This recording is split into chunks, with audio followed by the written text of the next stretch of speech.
Hi mga milab! Another day, another libot.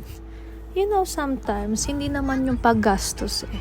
Sometimes, we just really need to escape from all the traumas so that our soul can breathe. Hindi ibig sabihin nun, like for example, kung nanay ka, hindi ibig sabihin nun, tinatakasan mo yung responsibilidad.